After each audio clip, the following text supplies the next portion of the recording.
Now, some might say Trap Laws, like King Von and had his tweets, but in terms of FBG Cash death, Durk tweeted or posted on his IG story before, dissing on D thing won't end well if you're lingering and chasing hoes.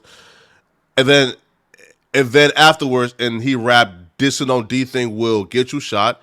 And then recently in a song with I think it was Durk and in OTF Duty Low, and he stated we left them and under that tree, right?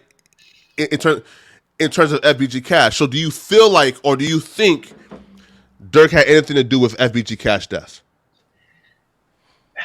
Well, first off, you're gonna have to wait for the Lil Durk video because I've got a lot more research to do. I don't want to jump out the window and make a statement on it when I've not looked into it fully.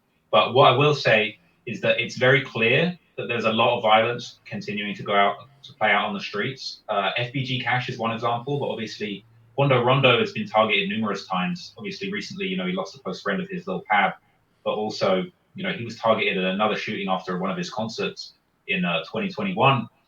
And Lil Durk has released song after song, seemingly claiming responsibility for this. You got Durk on, he's on that song "Who Wants Smoke with Nardo Wick," saying that people will die about pumping gas.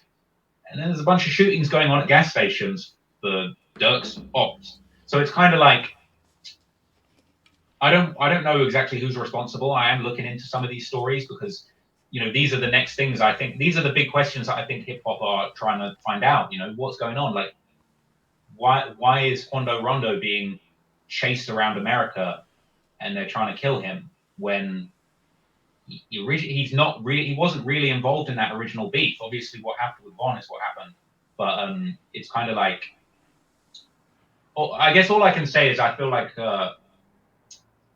with Lil Durk,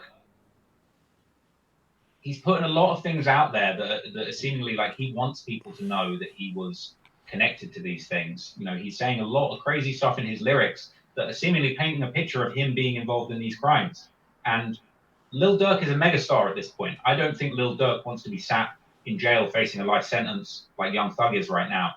But I do worry that if Lil Durk keeps on doing this, making these songs where he's seemingly implicating himself into crimes, he's gonna end up catching a case because unless it's all cap, which it is, like people are actually dying, it's going to get tied back to him. So I think Lil Durk is in a unique position to be a role model and a leader in the community in Chicago. I think he's got the entire city watching him, following him. And I think that he kind of swings back and forth between doing the responsible thing. I mean, I've seen the news today.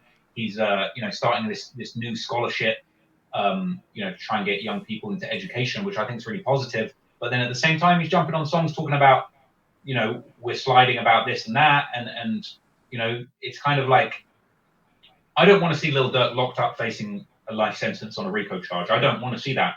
I admire Lil Durk. I think he's a great success story. I think he calls himself the voice. I think he really is the voice of Chicago. He's the voice of these guys that came up through these dangerous situations and found a way out of it. But I think if he's not careful, and if some of these lyrics that he's dropped on songs are really true, he's going to end up in a legal situation that's going to be very hard to get out of. And as a fan, I don't want to see that happen to Durk. Like,